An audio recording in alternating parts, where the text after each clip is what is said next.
यहाँ हमारे साथ जयपुर के युवा मौजूद हैं। जान लेते हैं युवा से कि युवाओं का क्या सोचना है। आपकी क्या उम्मीद है इस सरकार से?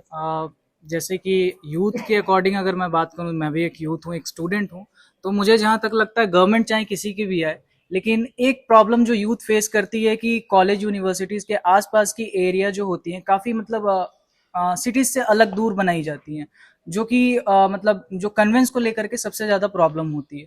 तो वो एक उसका एक सोल्यूशन निकलना चाहिए, क्योंकि काफ़ी मतलब कॉलेजेस और यूनिवर्सिटीज़ के बसेस तो हैं ही, बट ऐसे जनरल कन्वेंस के लिए भी काफ़ी दिक्कतें होती हैं। ट्रांसपोर्टेशन, यानी कि ट्रांसपोर्टेशन एक अहम मुद्दा है। लेकिन मैंने जब मैंने राजस्थान की कोई खबर पढ़ी है तो सबसे ज्यादा परीक्षाओं, एग्जामिनेशन, इसको लेकर बवाल मचा हुआ रहता है। लोग विरोध प्रदर्शन करते हैं, स्टूडेंट्स जस्टिस की मांग करते हैं, सरकार बोलती है कि हम सब कुछ कर रहे हैं, लेकिन what is the reality? Reality ये है कि जो आरपीएससी है, जो पेपर्स करवाती है, उनके मेंबर्स पेपर लीक में शामिल हो रहे हैं। इससे बड़ा युवाओं के साथ क्या धोखा होगा?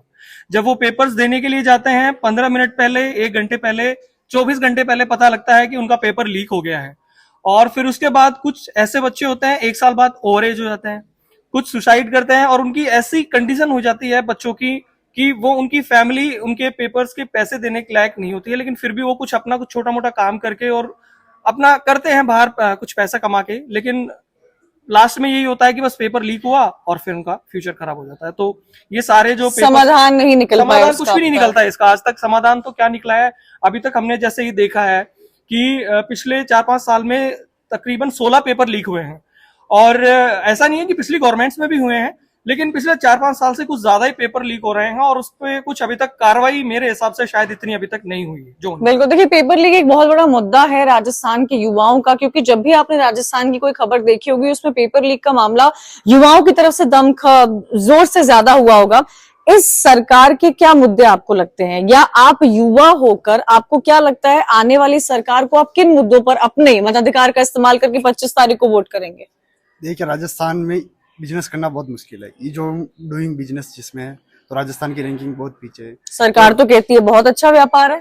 सरकार के कहने से नहीं, लेकिन जो आंकड़े आती है, रिपोर्टें आती है, जैसे इकोनॉमिक पावर तो वैसे भी अभी 5वें नंबर पे है राजस्थान और इंडिया में, मतलब उसके हिसाब से इकोनॉमिक जीडीपी के हिसाब से। लेकिन यहाँ पे बिजनेस करना बहुत मुश्किल है। जब भी कोई मतलब वो लाइसेंस चाहिए, ये चाहिए, तो उसमें लंबा प्रोसेस होता है, 1-2 साल लग जाते हैं। तो उसको मेरे हिसाब से काम करना चाहिए सरकार को। क्या वसुंधरा राजे की सरकार बेहतर परफॉर्म करती थी? क्योंकि मैंने देखा अशोक गहलोत और जब अशोक गहलोत की सरकार बनी तो पहले तो सचिन पायलट ने बहुत जोर लगाया था, उसके बाद अशोक गहलोत का जादू चला और वो मुख्यमंत्री बन गए। लेकिन आज जो मैं तस्वीरें देख पा रही हूँ, एक मजबूरी की तस्वीरें उनकी साथ की दिख रही है कि दोनों में सब ठीक है, लेकिन क्या वाकई ऐसा है?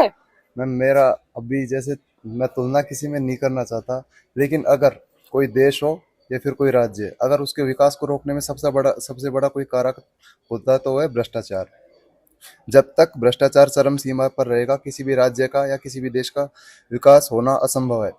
क्योंकि क्या अशोक गहलोत की सरकार भ्रष्टाचार रोक पाई है? नहीं मैम, नहीं रोक पाई है, बिल्कुल नहीं रोक पाई है। अगर हम बात करें उत्तर प्रदेश की तर्ज पर अगर कार्रवाई की जाए तो भ्रष्टाचार को हम रोक सकते हैं, वरना राजस्थान में, अब यूपी में तो योगी है ना, योगी का भी तो एक फैक्टर चलता है। आप लोगों की क्या उम्मीदें हैं विद द गवर्नमेंट?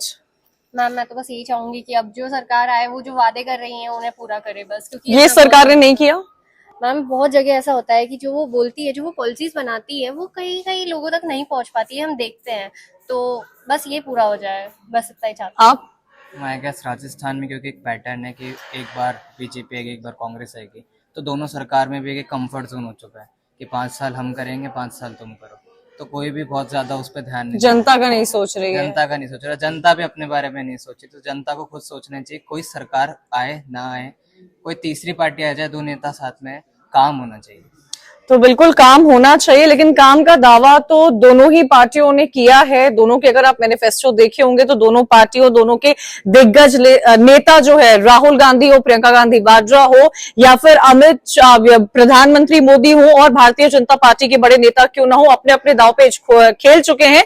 25 नवंबर को राजस्थान की जनता 200 सीटों में 199 सीटों पर वोटिंग होती है, अपने मताधिकार का इस्तेमाल करेगी। न्यूज मोबाइल आपसे अपील करता है कि आप भी जाइए, अपने मताधिकार का इस्तेमाल कीजिए। ज्यादा जानकारी के लिए आप देखते रहिए न्यूज मोबाइल समाचार।